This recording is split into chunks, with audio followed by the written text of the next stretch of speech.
Hola a todos, bienvenidos a Geológica, un espacio dirigido y presentado por el profesor Jaime Galvis. El profesor Galvis es un reconocido geólogo colombiano con amplio conocimiento en temas como calentamiento global, CO2, minería ilegal, entre otros. Lo que queremos con esta serie de videos es contarle a la gente acerca de todos estos temas y desvirtuar algunos mitos que tienen que ver precisamente con el hecho de saber si somos los seres humanos culpables o no de lo que está pasando hoy en día con el planeta. Bienvenidos. El calentamiento global decidieron asumir que esto se debe a la actividad humana, que a la industria, que a tal cosa, a esto, a lo otro. Si uno mira la historia de la humanidad y mira también la historia geológica de la Tierra, los fenómenos de calentamiento y de enfriamiento han sido cíclicos y han ocurrido muchas veces. Por ejemplo, hubo una etapa de calentamiento que relativamente está conocida, fue la de la Alta Edad Media. Respecto a lo que pasó en ese calentamiento de la Alta Edad Media, una versión bellísimamente escrita es la de Winston Churchill, en su libro Una historia de los pueblos de habla inglesa. Ahí él relata cómo en la Inglaterra de alrededor del año 1000 hubo cultivo de uvas, se produjo vino en la Gran Bretaña, tuvo lugar la colonización de Groenlandia.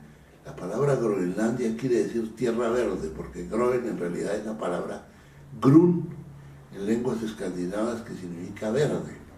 Entonces, ese calentamiento tuvo consecuencias muy interesantes. Por ejemplo, Escandinavia se volvió un poco más cálido, Arabia se volvió un poco más húmedo. Entonces, en medios como esos en que la gente pasaba mucha hambre por la dureza de los climas, al mejorar un poco las condiciones de vida, la población se aumentó increíblemente y de ahí vinieron las invasiones árabes por el sur y Escandinavia y los vikingos por el norte. Entonces, ¿a qué se debió ese calentamiento? Pues naturalmente a puros fenómenos naturales, y eso hay fenómenos geológicos ya muy definidos que producen aumentos de temperatura. Y eso, el más importante es el vulcanismo submarino. En las dorsales submarinas hay un vulcanismo intenso que abarca casi toda la Tierra. Las dorsales submarinas son las cordilleras más grandes que hay en el mundo. Entonces, cuando esa actividad volcánica se intensifica, pues se producen aumentos de temperatura de medio grado, de 1 grado, esto del agua de mar, y lógicamente hay un calentamiento global en todos los aspectos. O a la inversa se puede producir un enfriamiento, pero estos son fenómenos naturales que no tienen que ver con la actividad humana. Es decir, la sola erupción, por ejemplo, de un volcán subaéreo como el Pinatubo tuvo más consecuencias climáticas que todas las chimeneas de la industria de la tierra. Entonces, esto se volvió un tema socorrido para la prensa amarilla, de vivir atribuyéndole a todo problemas de calentamiento global. Paralelo con eso, entonces viene la otra historia ligada a esta, que es el CO2. La generación de CO2 por la industria y por esto y por lo otro. Primero, una de las grandes fuentes de CO2 en la Tierra es el vulcanismo, tanto aéreo, subaéreo como subacuático. Entonces, esos aumentos del CO2 tienen algunas consecuencias. En la historia de la Tierra hubo 2 periodos que hubo mucho CO2 en la atmósfera, que fue en el Carbonífero y en el Cretácico. Las consecuencias de eso, que hubo una proliferación de vida tremenda. ¿Por qué?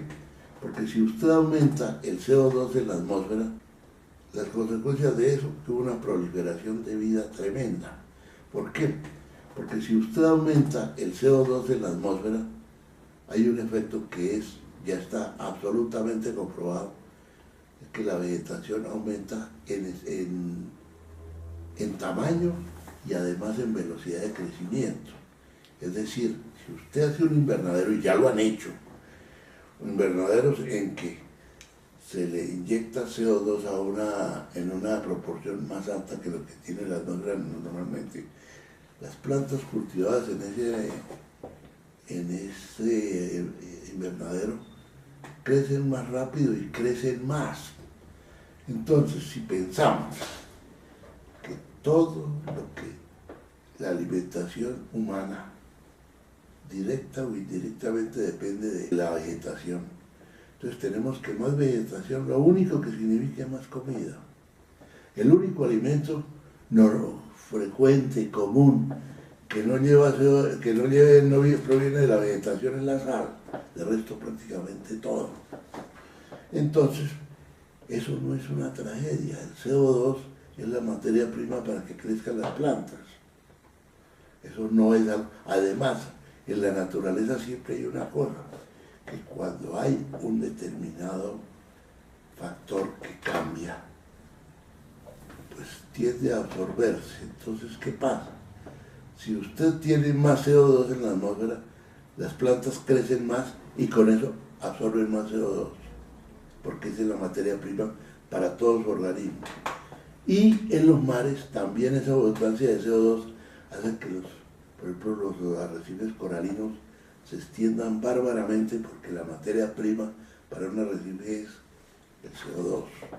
Entonces, como se puede ver, esto hay que mirarlo desde un punto de vista claro y científico, y no estar pensando que si la vecina cocina con carbón ya está acabando con la atmósfera. Eso son idioteces.